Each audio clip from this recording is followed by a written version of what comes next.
there. We are reading the Worrisaurus, and Alice is going to be helping me. Stand up straight, girl. This is the Worrisaurus. Worrisaurus. Correct. On a hot and sunny morning, under the lovely clear blue skies, a little Worrisaurus was opening his eyes. He brushed his tiny, pointy teeth, and then he washed his top to his tail. He packed a little bag of snacks and set off on a trail. They're cookies. Cookies! I love cookies. You love cookies. He skipped along with happy legs across the golden sand. Cookies, Daddy. And thought about the day he had plotted, sketched and planned. Look! A lovely, yummy picnic and a delicious summer spread. Look! Cupcake. Cupcake. Worrisaurus liked it when he knew what lay ahead. Strawberries. But he hadn't gotten far. You see, it hadn't been that long before his busy head dreamed up some things that might go wrong. Had he made enough to eat today? Had he brought enough to drink? This Worrisaurus was one to overthink. What if I get lost, he thought, or trip and have a fall? His happy legs were slowing into a snuffly, scruffly crawl. Worrisaurus liked it when he felt he was prepared.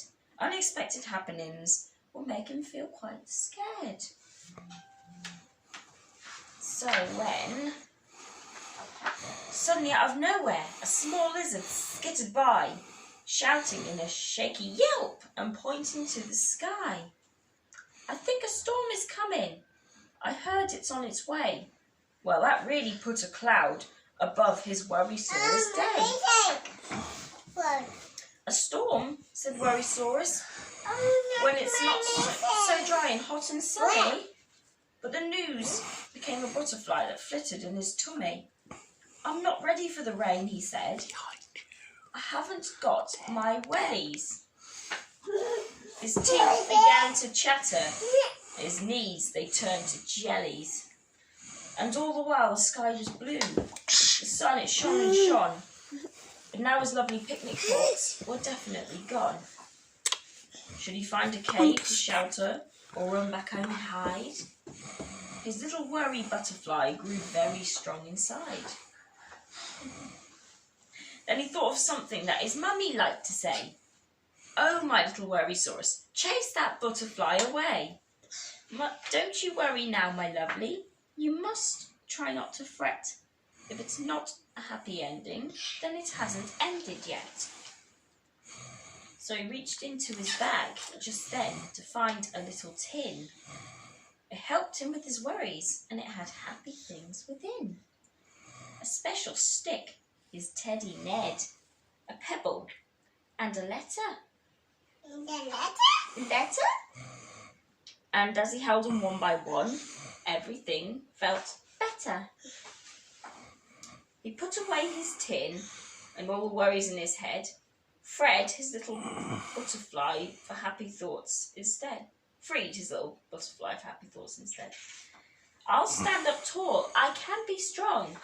I'll chase my fears away. And all is good and all is well and everything's okay. And with those little wordlings, he calmed his busy brain. Since when the sun is shining, why worry if it will rain? So he shared his picnic with the lizard in the sun, and they laughed all their worrying and really had some fun. Since you're in the moment, there's no need to run or hide, and then the only butterflies will be the ones outside. The end. Did you enjoy that, Alice? Well, that's it for my story time. This is for World Book Day. And It seems she wants another one. Shall we go for it?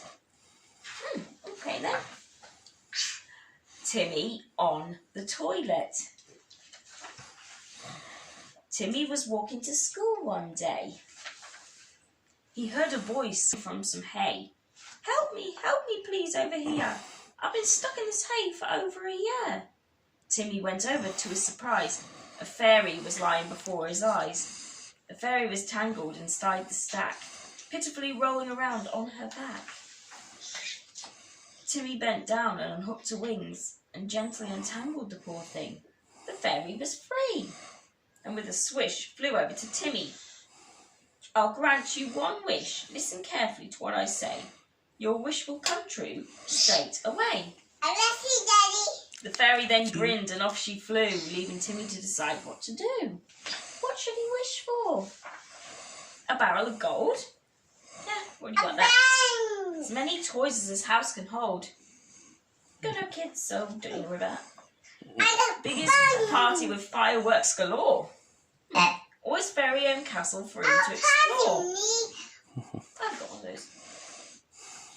His teacher, Mrs. Grubble, to sprout a big beard. Or to slay a fierce dragon as everyone cheered. That's my security guard. Timmy decided to choose after school. My wish will come true. This is so cool. Miss Grubble was waiting for him at the gate. Timmy, she growled. Why are you late?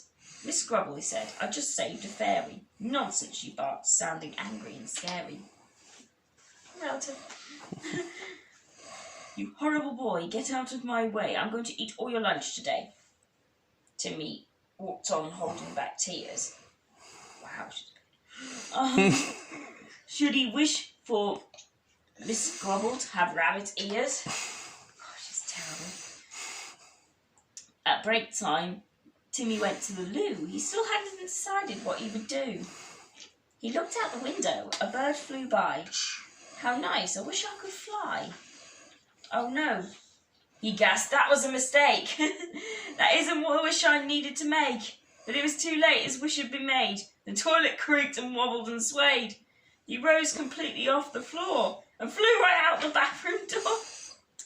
Down the corridor, past all the classes. Mrs. Grubble thought she needed new glasses. It buzzed around the school and washed outside. Timmy's flying on the toilet, his school friends cried. They all piled up to watch him fly, the loop in the sky. Timmy was having wonderful fun. Until someone said, we can all see your bum. Stop, exclaimed Timmy, put me down. The loo didn't stop, but headed to town. It flew past the shop where he brought his treats, toys, games, and occasionally sweets.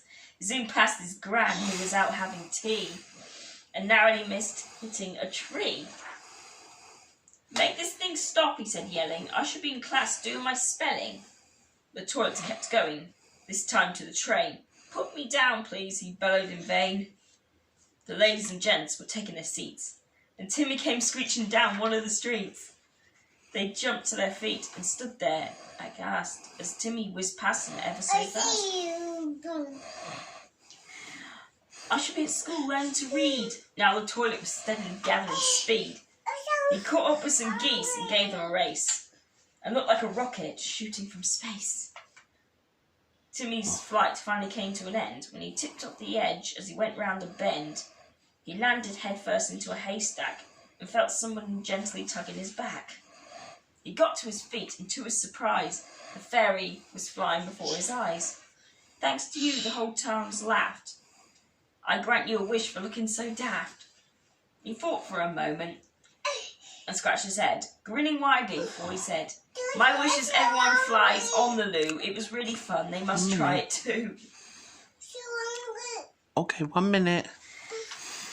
1 minute, we're good. His wish was then granted, and soon the whole town was flying around on their loos up and down. Everyone had wonderful fun. Couldn't believe what Timmy had done. Back in school, with a munch and a crunch, Mrs. Grubble was eating a little girl's lunch. She chomped for a sandwich as the girl cried, and the loo came swooping in from the side. It scooped up Miss Grubble, who didn't enjoy the ride on the loo. You horrible boy! And then with a bounce, bump and shake, Miss Grubble plunged into the fishing lake.